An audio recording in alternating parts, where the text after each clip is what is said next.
말씀은 골로새서 마지막 장 4장 1절에서 18절까지 말씀입니다. 2절에서 9절까지만 읽도록 하겠습니다. 기도를 계속하고 기도에 감사함으로 깨어있으라. 또한 우리를 위하여 기도하되 하나님이 전도할 문을 우리에게 열어주사 그리스도의 비밀을 말하게 하시기를 구하라. 내가 이 일 때문에 매임을 당하였노라. 그리하면 내가 마땅히 할 말로써 이 비밀을 나타내리라. 외인에게 대해서는 지혜로 행하여 세월을 아끼라. 너희 말을 항상 은혜 가운데서 소금으로 맛을 낸과 같이 하라. 그리하면 각 사람에게 마땅히 대답할 것을 알리라. 두기고가 내 사정을 다 너희에게 알려주리니 그는 사랑받는 형제요 신실한 일꾼이요 주 안에서 함께 종이 된 자니라. 내가 그를 특별히 너희에게 보내는 것은 너희로 우리 사정을 알게 하고 너희 마음을 위로하게 하려 함이라. 신실하고 사랑받는 형제 오네시모를 함께 보내노니 그는 너희에게 온 사람이라. 그들이 여기 일을 다 너희에게 알려주리라. 아멘. 골로새서 마지막 장 말씀이 4장인데요. 이 4장을 통해서 하나님의 은혜가 우리 가운데 있기를 간절히 소망합니다. 이 4장은요, 이 바울의 마지막 권면과 끝인사가 나옵니다. 이 바울의 마지막 권면과 끝인사를 통해서 우리는요, 세 가지 메시지를 발견할 수 있습니다. 먼저 첫 번째로, 우리는 깨어 기도하는 존재로 살아가야 합니다. 2절을 한번 읽어보겠습니다. 기도를 계속하고 기도에 감사함으로 깨어있으라. 우리는 기도를 통해서 우리의 바람과 원함을 하나님께 말하기도 하지만 기도는 우리가 원하는 것을 얻기 위해 하는 것이기보다는 하나님의 뜻을 구하고 그분의 뜻대로 살겠다는 다짐과 결단입니다. 그래서 우리는 기도를 통해서 우리 안에 있는 욕심을 내려놓고 하나님의 뜻을 붙잡는 존재가 되어가는 것이죠. 3, 4절을 보면 바울도 자신이 옥에 갇혀있지만 전도할 문을 열어주시도록 기도를 부탁합니다. 하나님의 역사, 구원의 역사를 위해서 기도하고 있죠. 우리도 기도를 통해서 우리의 뜻이 아니라 하나님의 뜻이 이 땅 가운데 더욱더 이루어지도록 정말 기도하며 살아가는 존재가 되기를 간절히 원합니다. 두 번째로 5절에서 6절을 보면 우리 믿는 자들이 비신앙인을 대하는 자세에 대해서 말해주고 있습니다. 5절, 6절을 한번 읽어보겠습니다. 외인에게 대해서는 지혜로 행하여 세월을 아끼라. 너희 말을 항상 은혜 가운데서 소금으로 맛을 낸과 같이 하라. 그리하면 각 사람에게 마땅히 대답할 것을 알리라. 비신앙인을 대할 때 우리는 지혜로운 사람이 되어야 합니다. 세월을 아끼라는 것은 1분, 2분, 3분 이러한 시간을 아끼라는 것이 아니라 비신앙인들과의 만남, 대화를 할 수 있는 기회와 시간들이 언제든 우리가 원하는 때에 우리에게 주어지는 것이 아니기 때문에 분별 있게 살아야 한다라는 것을 말해주고 있습니다. 깨어 있어야 된다는 것이죠. 하나님이 주신 때를 잘 분별해서 지혜롭게 비신앙인을 대해야 한다고 말해주고 있습니다.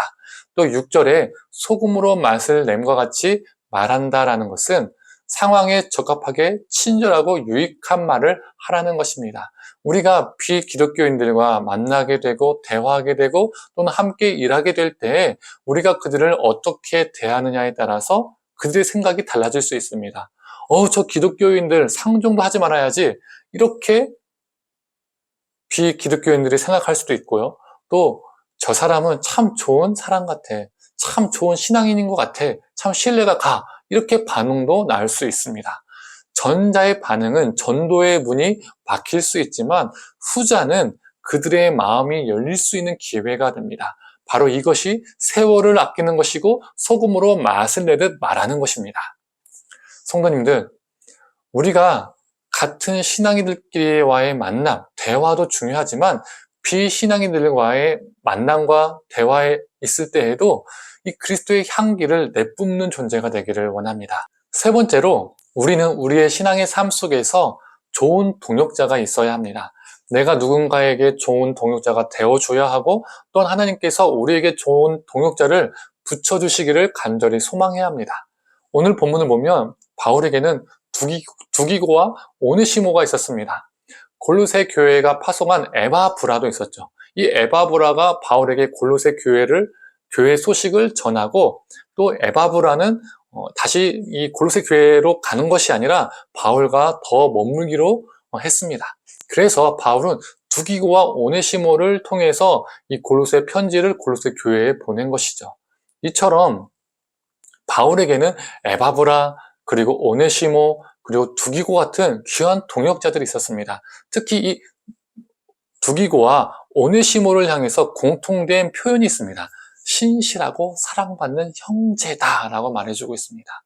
또 10절에서 11절은 바울과 함께 갇힌 자들 아리스다고와 마가, 유스도가 나옵니다. 바울은 오늘 본문 속에서 이 4장에서 그들 통해서 자기가 위로를 받았다라고 말하고 있습니다. 또 우리가 잘 알고 있는 누가도 언급이 됩니다.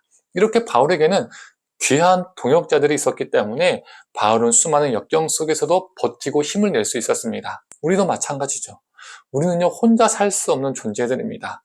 하나님은 우리에게 사람을 붙여주시고 또 우리가 누군가에게 좋은 사람이 되어야 합니다. 서로를 격려하고 위로하고 때로는 잘못된 길을 갈 때 책망해 줄 수 있는 믿음의 동역자가 되어야 합니다. 성도님들, 우리 함께 깨어 기도하기를 소망합니다. 비신앙인들을 대할 때 지혜로운 사람이 되어서 우리를 통해서 그들에게 생명이 전해지기를 원합니다. 그리고 하나님께서 우리에게 귀한 믿음의 사람들을 더욱더 붙여주시기를 간절히 원합니다. 우리 모두 신실하게 믿음의 길을 걷기를 간절히 소망합니다. 함께 기도하겠습니다. 하나님, 깨어 기도하며 살아가는 우리가 되게 하여 주시옵소서. 우리의 욕망을 위해서 기도하는 자가 아니라 하나님의 뜻을 구하며 하나님의 뜻대로 살고자 하는 결단의 기도들이 우리 삶 가운데 넘쳐나게 하여 주시옵소서. 또한 하나님, 우리가 정말 하루하루 살아갈 때 신앙인들과의 만남과 대화도 있지만 비기독교인들과의 만남과 대화도 있습니다. 또 그들과 함께 일하며 살아갑니다. 우리가 지혜로운 자 되게 하여 주셔서 우리의 언행을 통해서 정말 주님이 드러나게 하시고 그들의 마음의 문이 열리게 하시고 전도의 문이 열리는 역사가 있게 하여 주시옵소서. 우리를 통해서 예수 그리스도의 생명이 전파되게 하여 주시옵소서. 하나님, 또한 우리가 정말 주님 안에서 누군가에게 좋은 동역자가 되게 하여 주시고 또한 우리 삶 가운데 또 믿음의 또 동역자를 우리의 삶에 붙여 주시옵소서. 그래서 이 땅 가운데 살아갈 때 서로 격려하며 때로는 책망하며 정말 믿음의 사람으로 정말 끈끈하게 살게 하여 주시고 또 정말 주님 안에서 서로 성장하며 성숙해져가는 역사가 우리 안에 있게 하여 주시옵소서. 감사드리며 사랑에 많으신 예수님의 이름으로 기도드립니다.